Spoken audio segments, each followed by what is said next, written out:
Mario Bain, the man, respectable, dedicated, loyal, someone that I would consider to be very dependable. Strong in character, very, very strong. A stern, dedicated, and loyal senior. Mario Bain had your back as a friend. If he knows that you have a need or a concern, he'll be the first person to call and to check up on you. He was straightforward. He was a man with lots of knowledge, and he always wanted to pass the knowledge on to each and everyone who was very enthused to learn. I must say, when I first saw the character and the personality, I said, I am going to get that man on my team. And I did get him into the training department. His ability to retain and regurgitate information was beyond the regular person. He believed that it was his duty to develop his subordinates as they come in his path. One thing that was constantly on his heart was us, the senior enlisted, taking care of the Marines. He said that we had to mentor them in every regard, and I always remember when he went to chief school ahead of me, first thing he did was when he returned, he got all the materials that he had, he brought them to me and said, listen, let's go over this, I'm going to prepare you to be a success in chief school. And then he also asked me to do the same thing for the other persons who would come up the ranks and up the rate. A man with a wealth of knowledge, wealth of experience, certainly made significant contributions to the growth and development of the Defense Force. I think infantry training was his specialty. He went to the UK before me to do his skill at arms training. A man who knows each and every weapon by heart.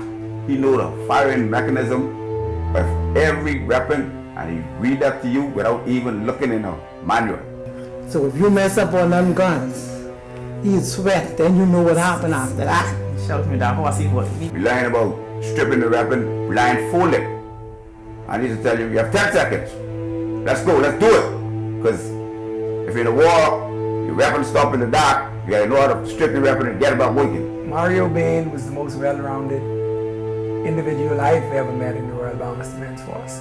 He was one of the first persons to stay back and train persons in Puerto Rico to move forward on to Haiti. His infantry knowledge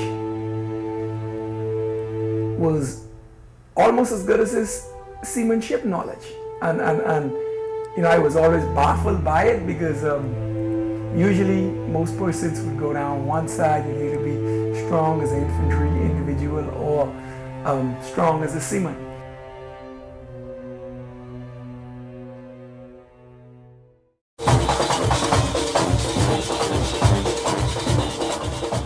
Yeah, well, you know, Chief Bain was an avid junkanoo'r.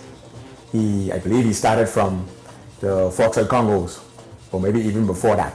I know him from being with the Foxtrot Congos and then coming down onto Roots.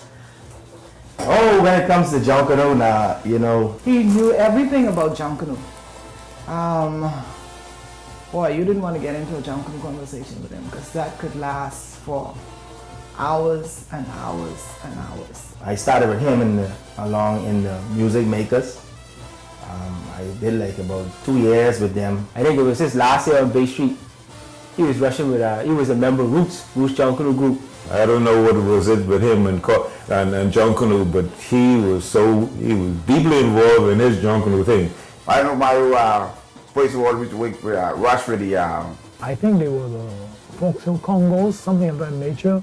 We were always at odds on the other side with each other. I'm a man for Saxons. I think it was his second lap on Shirley Street. He had just come off and we was talking to George Street. While through George Street, he was talking about this experience. And the experience he talked about was that he had a lapse. I remember one time we were in the height of some training, and because he loved training so much, what he would do is he would come back, and every time he gets a little break, he got his little crepe paper and he's clipping and clipping and clipping even while he's here. So, you know, he'd sneak his time off and go to the little thing in the night, come back, but he's still ready to train. But at the same time, he's bringing his junkanoo'r to work. He was carrying one of the big off-the-shoulder costumes because he was one of the frontline veterans. And he said he believed he passed out for about 15 to 20 seconds. So want to see get his stuff into the shack. Or he used to tell the rest of the fellas in the shack, look here, this ain't right, get it right. This ain't supposed to be here, put this here. I always remember when I think he's passed also, that would be Marine Team and Spencer.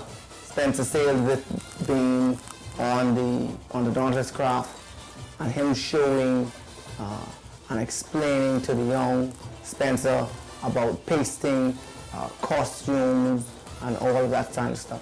When it was time to compete,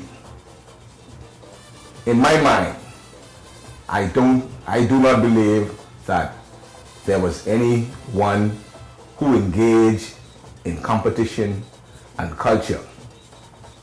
That is the culture of junkanoo'r, more than and better than Chief Petty Officer Mario Bain. I told him, you're getting too involved, Mario. Focus, the job. junkanoo'r doesn't pay, and he said, it doesn't pay me paper, but it pays me like a spiritual thing. So he was really, really committed. Mario Bain reported sick with beer Boxing Day on New Year's Day morning. He had the Royal Bombers event for us. However, Mario Bain won best costume at that particular parade. I think it is record to show he should have been charged for malingering. I'm sure that the opportunity came again, but he didn't do it. Right? So I think he really was testing the waters then. He was really testing the system then. And his commitment, his passion, and devotion to junkanoo'r just overwhelmed him at that time, but he never let it happen again. Seeing that he was able to win best costume on the Boxing Day on New Year's morning, but not well enough to come to work. That's a record in itself. I think he would be one of the first initial persons, when we say charge, who was charged for an offense of that nature here in the force. That is malingering. Under my regime, you know, I was instrumental in naming quite a few Marines. You know, I think that name would have come from the origin of Julio. Julio.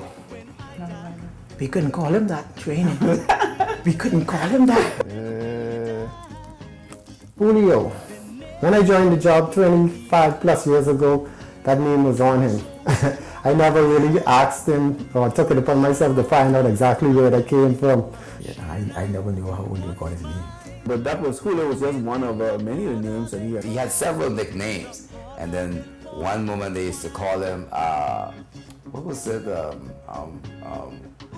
Not Inspect. They had another name for him. Selector? Yes, Select.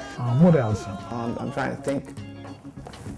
His Royal, I wouldn't add the other to it. His Royal this. I can remember another one, Mail, and several other names, but I think because we used to do so many crazy things around here and chose so many crazy names at different people,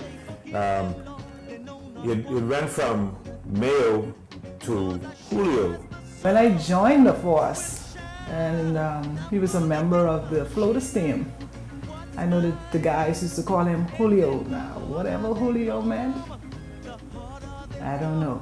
I'm sure some of my other colleagues would be able to give the detail of that particular name and its origin. That was the name that was given to Mario the time when he was in MOP, which was actually Military Operation Platoon. From his time when he would have been in Commando Squadron, I think that's where that name would have surfaced. I believe it was derived during some festive happening. I don't have all of the facts on it, but that is my understanding from, as much as I know. But I believe Lieutenant Commander Sims would be able to give us a good reason or either where that came from. I met Big Mike Simmons, Commander Simmons, calling him Julio. So that's where we got it from.